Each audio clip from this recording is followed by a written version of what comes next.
Hello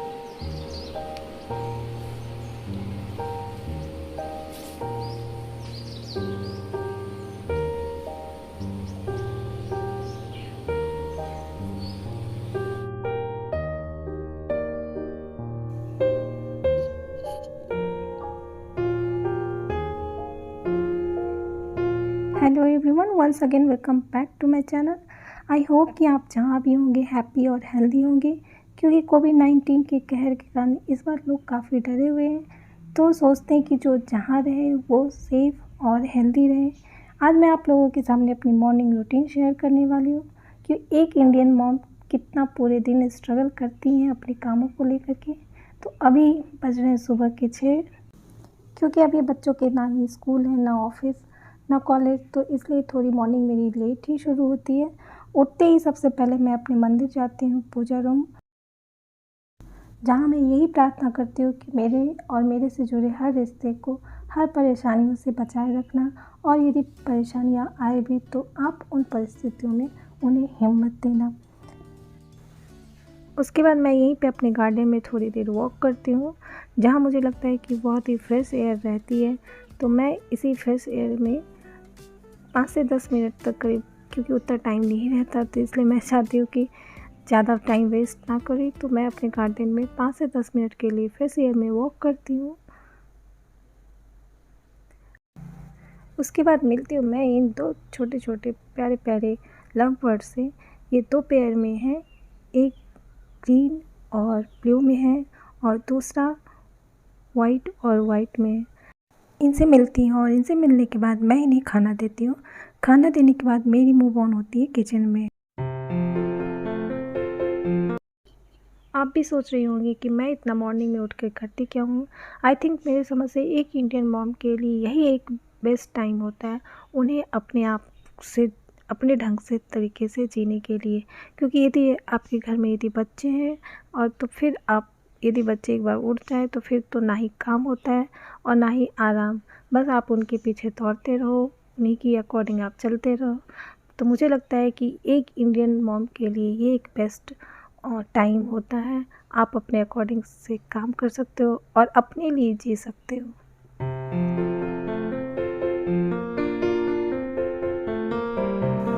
उसके बाद मैं आती हूँ अपने किचन, जहाँ मेरी शुरुआत होती है गर्म पानी से।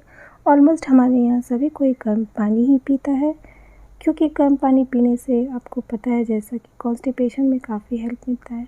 आपका खाना भी अच्छे से डाइजेस्ट हो जाता है, आपकी वेट भी लॉस होने में ये भी काफ़ी हेल्प करता है, आपका स्ट्रेस भी कम करता है और साथ ही साथ ये आपकी बॉडी को हाइड्रेट रखता है। तो इसलिए मुझे लगता है सभी को गर्म पानी सुबह सुबह तो कम से कम पीना ही चाहिए। हमारे यहाँ जब कोविड नहीं भी था तो उससे पहले से ही हम लोग गर्म पानी ही पीते हैं। बच्चे या हो बच्चे के डैडी या फिर मैं, हमारे यहाँ हर कोई सुबह से उठ के गर्म पानी ही पीते हैं। ऑलमोस्ट रात तक हम लोग गर्म पानी ही पीते हैं। जब तक मेरा पानी गर्म हो रहा है और मैं अपने लिए 2 ग्लास पानी गुनगुने होने के लिए रख देती हूँ, तब तक मैं इधर अपने बर्तन को कर लेती हूँ सेट। ये बर्तन मैंने रात में ही धो लेती हूँ।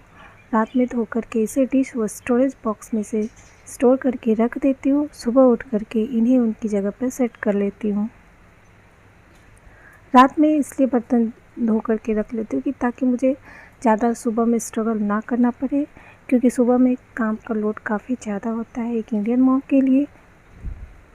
इसलिए सुबह सुबह ज़्यादा दौड़ा भागी ना हो, इसलिए मैं इसे रात को ही धो करके इसे स्टोरेज बॉक्स में इसे स्टोर करके रख लेती हूँ।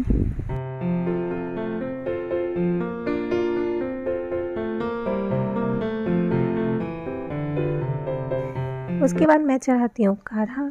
काढ़ा जब से ये कोविड का टाइम आया है तो पहले चाय बनती थी गर्म पानी होने के बाद, पर अब सभी के लिए काढ़ा बनता है। तो काढ़ा तो बनाने के लिए मैंने रख दिए हैं पानी गर्म होने के लिए। पता चला तुलसी के पत्ते नहीं है, तो आइए अपने गार्डन से फ्रेश तुलसी के पत्ते तोड़ करके लाते हैं। तुलसी की प्रॉपर्टीज़ तो आप लोगों को अच्छी तरह से पता ही होगा। तुलसी के पत्तों को यूज करने से आपका पेट दर्द या फिर बुखार में भी आप इसे यूज कर सकते हैं। यह एक बैक्टीरियल इन्फेक्शन को भी दूर करता है। तो इसलिए तुलसी में बहुत सारी मल्टी प्रॉपर्टीज़ प्रेजेंस होती है, जिसे आप घरेलू नुस्खों के रूप में आप इसे घर में यूज कर सकती हैं। काढ़े को मैं सिंपल ढंग से ही बनाऊंगी। काढ़े की वीडियो मैंने अपने चैनल में अपलोड किया हुआ है। आप उस वीडियो को मेरे चैनल में जा कर के आप देख सकते हो। उसके बाद इस काढ़े को हम कंटेनर जार में इसे ठंडा होने के लिए रख देते हैं। जब हम नाश्ता कर लेंगे तो इसे एक एक कप ज़रूर सब कोई पीते हैं, क्योंकि कोविड का डर इस पर लोगों को बहुत ही बैठ गया है अंदर, तो इसलिए उसमें कोई कमी नहीं रखते कोई भी नुस्खा आजमाने में। तो इस काढ़े को हम नाश्ते के बाद ज़रूर पिएंगे। उसके बाद मैं बनाती हूँ चाय, जहाँ चाय बनाने के लिए मैं अदरक वाली ही चाय बनाऊंगी। हमारे यहाँ हर कोई अदरक वाली ही चाय पीता है और मुझे भी अदरक वाली ही चाय मॉर्निंग में पसंद है। जहाँ मैं अदरक वाली चाय बनाने के लिए मैं दूध, चीनी, चायपत्ती सबको एक साथ ही डाल देती हूँ और वो धीरे धीरे पकते रहता है। उसके बाद मैं चली जाती हूँ अपने वॉशिंग प्लेस, जहाँ मेरे कुछ कपड़े धुलने के लिए रखे रहते हैं। बहुत लोग बोलते हैं कि वॉशिंग मशीन में कपड़े धोने से कपड़े ख़राब हो जाते हैं, पर ऐसा बिल्कुल भी नहीं है। यदि आप भी जानना चाहते हो कि वॉशिंग मशीन में कपड़े कैसे धोने चाहिए ताकि वो ख़राब ना हो, तो आप मुझे प्लीज़ कमेंट बॉक्स में ज़रूर कमेंट करके बताना। यहाँ मैं अपने कपड़े जब तक मेरे धुलते रहते हैं, यहीं पे हमारी स्टोरेज बॉक्स है, जहाँ मेरी वॉशिंग से रिलेटेड डिटर्जेंट और लिक्विड यहाँ पे मैं स्टोर करके रखती हूँ। ये स्टोरेज बॉक्स मैंने अमेज़ॉन से मंगवाया था, बहुत ही रीज़नेबल रेट में मुझे मिल भी गया था।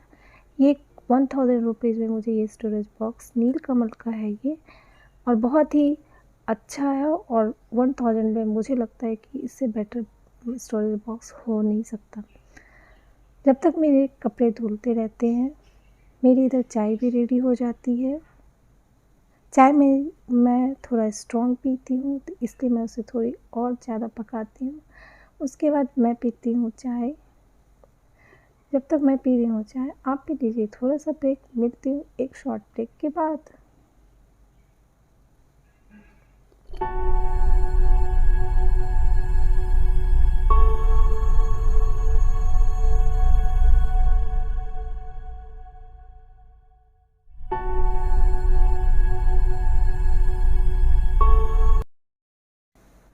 उसके बाद मैं फ्रेश होने के बाद मेरी होती है पूजा। जी हाँ, क्योंकि पूजा मुझे डेली मैं करती हूँ। और जहाँ एक ड्राइंग रूम में एक गणेश जी की मूर्ति रखी हुई है, वहाँ मैं अपनी ड्राइंग रूम को नेचुरल फ्लावर से ही डेकोरेट करती हूँ।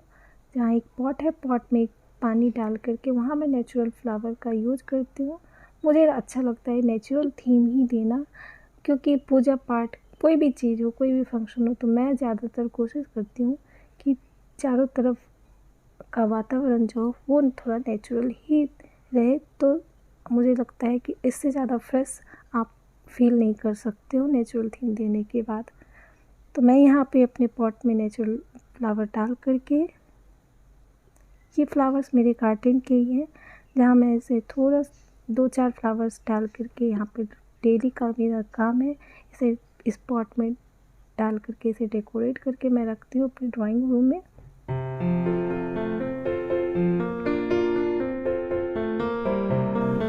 उसके बाद मंदिर में रखे पूजा के बर्तन को मैं साफ़ करती हूँ। पूजा के बर्तन को क्लीन करने के लिए मैंने यहाँ पे पीताम्बरी पाउडर और विम लिक्विड का यूज़ करती हूँ।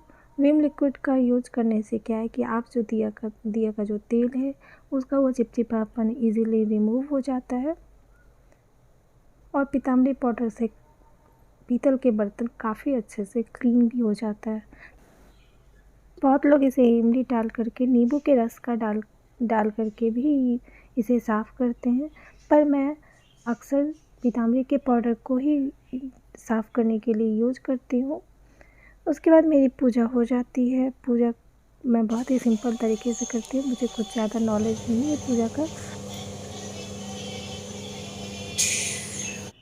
हाय, now it's time to breakfast. अब मैं नाश्ते में पास्ता बनाने वाली हूँ। मैंने बच्चों से ऑलरेडी पूछ लिया था कि रात में आप क्या खाओगे, तो उन्होंने अपना फेवरेट पास्ता बनाने को कहा, तो आज मैं उनके लिए फेवरेट पास्ता बनाऊँगी।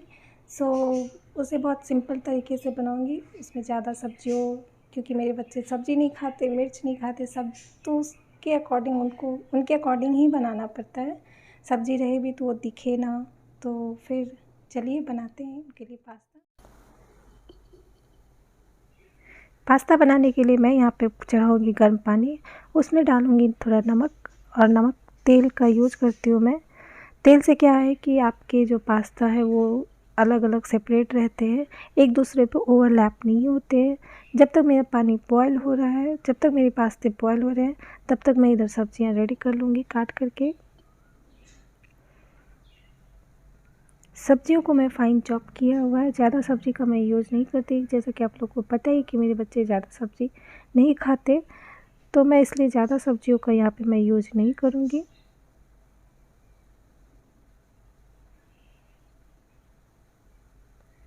इधर मेरे पास्ते भी बॉयल हो चुके हैं, अब मैं इसे ड्रेन आउट कर लूँगी।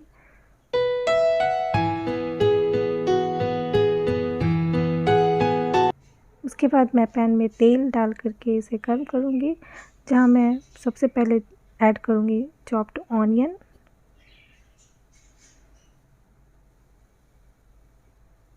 टमाटर को मैं एक्चुअली यहाँ पे पीस करके डालूँगी, क्योंकि वो टमाटर के छिलके भी दिखेंगे तो मेरे बच्चे उसे नहीं खाएंगे।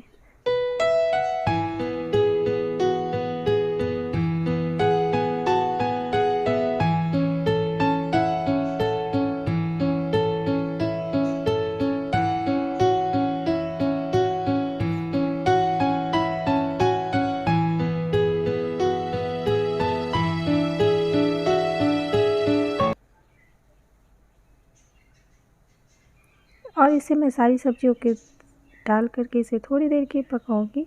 पकाने के बाद मैं इसमें ऐड करूँगी बॉईल किए हुए पास्ते को बॉईल करने के बाद मैं इसमें मिक्स करूँगी पास्ता सॉस, टोमेटो सॉस और मेयोनीज़ वगैरह डाल करके इसे थोड़ी देर के लिए पकाऊंगी। उसके बाद मेरे बच्चे से बड़े अच्छे से, बहुत ही उनका ये फेवरेट है, वो बड़े अच्छे से एंजॉय करके इसे खाते हैं।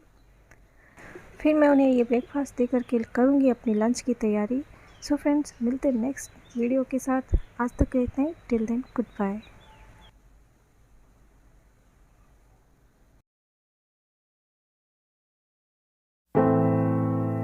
I dare you to fix me. I'm crossing the line again, falling